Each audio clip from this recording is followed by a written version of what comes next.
Craze in 10 or less. This is the show where I give it to you in 10 minutes or under, and if I don't.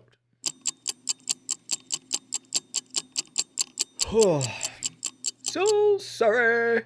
Anyway, are you giving flowers or are you just taking them? That's the topic of the day. I'm Sam the Crazy Man Vera. Stop acting up. Let's get it.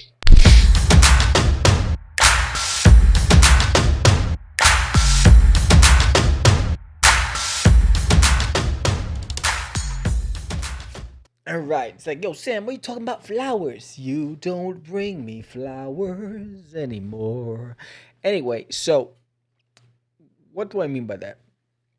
I was watching an interview with Jim Davis. If you don't know who Jim Davis is, I'll tell you who he is. He's the creator of Garfield, right?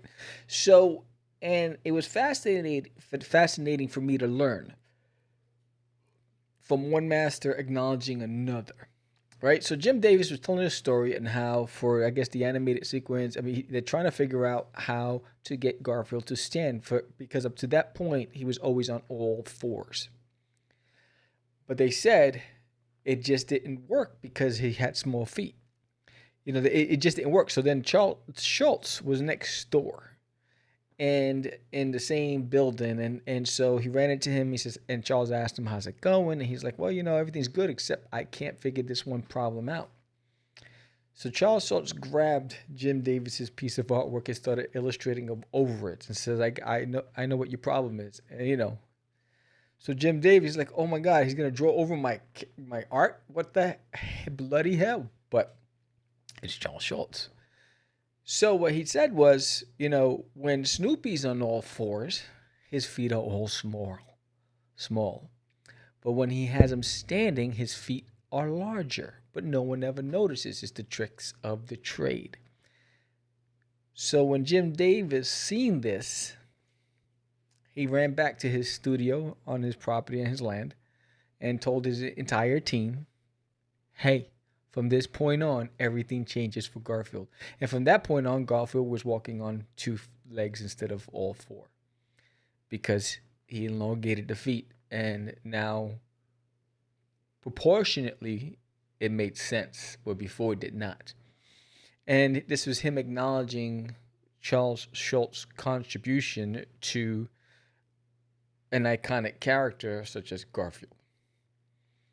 So when I seen that, one of the things that came to my mind is, I watched, there's a show called Drink Champs, right? It's a hip hop podcast, and it's about giving flowers to the people while they're alive, not when they're gone, right? Acknowledging the people for their contributions into an art form, into society and life, when they're here. Because how many times do people go and then now you want to praise them, or now you want to acknowledge them, and now you want to bring flowers to a cemetery or to a funeral home when you had their entire life to bring flowers, to acknowledge their existence, to say, I appreciate you.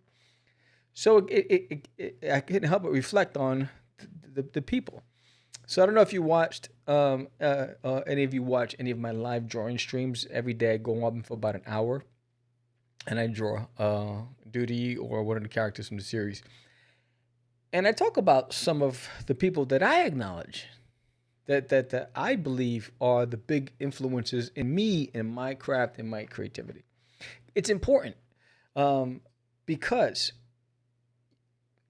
it would be selfish to not recognize the people that influence you in your craft and not give the respect where it's due, right? So everyone knows I'm a big Charles Schultz fan. Everybody knows that I love Jim Davis's work. I'm a big Jim Henson fan. I talk about it, I think, on every podcast interview I've been on. I've talked about those. But not everybody knows about the creators, like Bone, Jeff Smith.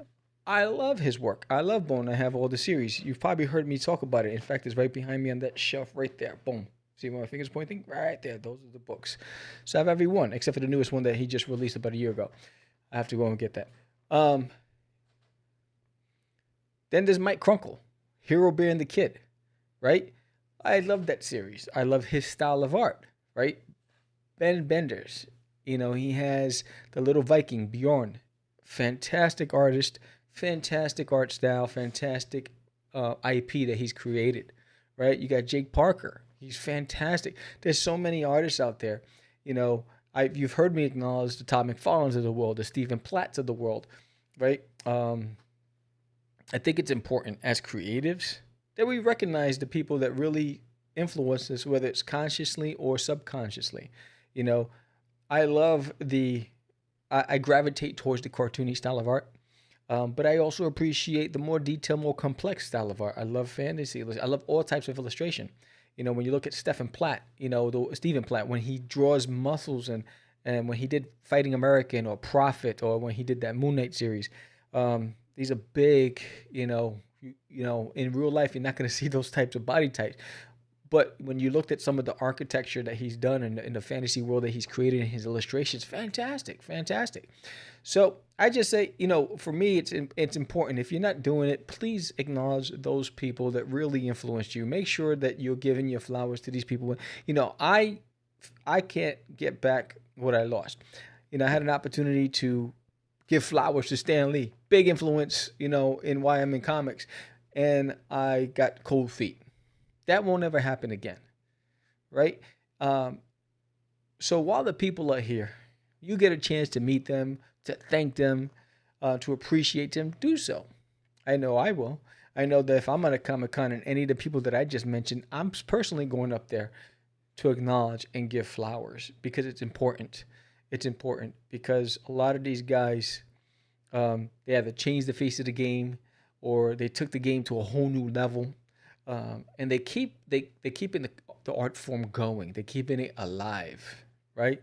In an era where there's so many choices to grab our attention, whether it's gaming or virtual reality, or social media, there's always something that's going to take away so that it's not like the 90s in the craze of the comic book era, that boom. I don't think that'll ever come back. So when you have these creators that are still hanging in there and they're still delivering good content and great work, let's give them flowers. Let them know, I appreciate you. I appreciate what you do. Thank you for what you're doing for the industry. Thank you for what you're doing for the art form. And thank you for inspiring the next generation of creators, right? It's important. I thought I'd share that with you today. I'm going to get off my soapbox. So if there's someone out there that you need to just acknowledge, make sure you go and do so. Pay it forward. So with that said, hey, I got 17 days left of the campaign. We hit a wall. I mean, it's nerve-wracking. The first issue we had 86 backers. We're currently at 34, trying to break the mold. I need you. Can you help me spread the word? I am raffling off t-shirts. Here's one of the t-shirts. Here's a blue one. So for every 50 backers, we're going to raffle off a t-shirt. You get to pick the color and the size, the winner. For There's an Alien in My Toilet. So, and then remember, for coming back, you get a free magnet. And if we get to 100 backers, you get a free print. There's a lot of free stuff. So help spread the word. If you haven't done so already, please back There's an Alien in My Toilet. If you like this episode, please give me a thumbs up. Leave a comment below if there's a topic you'd like us to discuss. And subscribe if you haven't done so already. With that said, if you're going to be at the Dallas Fan Expo this Friday, Saturday, and Sunday, I'll be there. Come down and see me. If you back the campaign and you're going to be at the event, come see me at my table. I got a gift for you.